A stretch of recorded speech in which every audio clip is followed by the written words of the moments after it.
On la surnomme l'Alcatraz des virus, l'île la plus dangereuse d'Europe.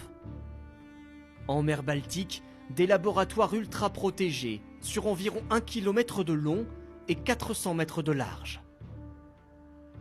Comment sont conservés ici des centaines de virus potentiellement mortels pour l'homme? Thomas Mettenleiter dirige ce centre de recherche hors norme. Il fait partie de la petite dizaine de personnes seulement autorisées à s'approcher des virus les plus dangereux, comme la rage ou la fièvre jaune. Exceptionnellement, il nous conduit au plus près des cuves de stockage. C'est à moins 181 degrés Celsius. Ici, on peut conserver les virus pendant des années, des décennies.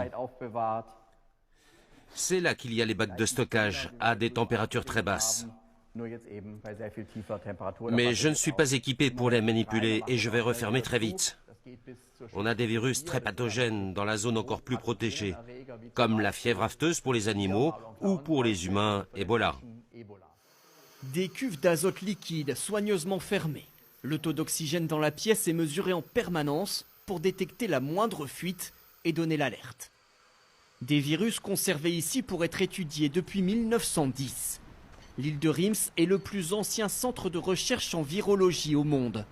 Utilisé par les nazis pour des recherches sur les armes biologiques, l'Institut se concentre depuis sur la mise au point de vaccins, avec 450 employés et pas moins de 10 000 animaux.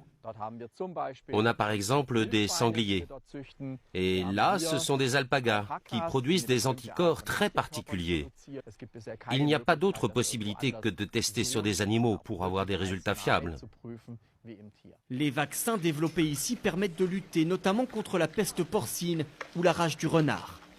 Et voici l'animal qui propage le plus de maladies, le moustique. Et notamment cette espèce, le moustique tigre.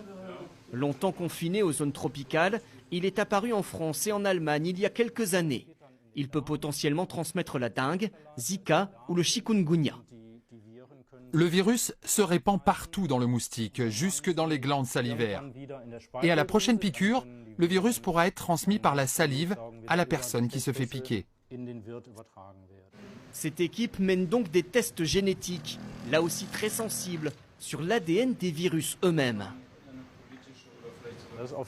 C'est une étape importante, car ça nous donne des informations pour empêcher leur multiplication et savoir comment les combattre.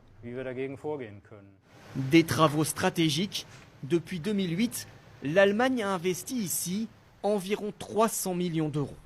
Cet institut de recherche unique en Europe étudie chaque mois de nouveaux virus. Il pourrait travailler très bientôt sur le coronavirus apparu en Chine si l'Organisation mondiale de la santé décrète officiellement l'état de pandémie, c'est-à-dire une épidémie à l'échelle de la planète.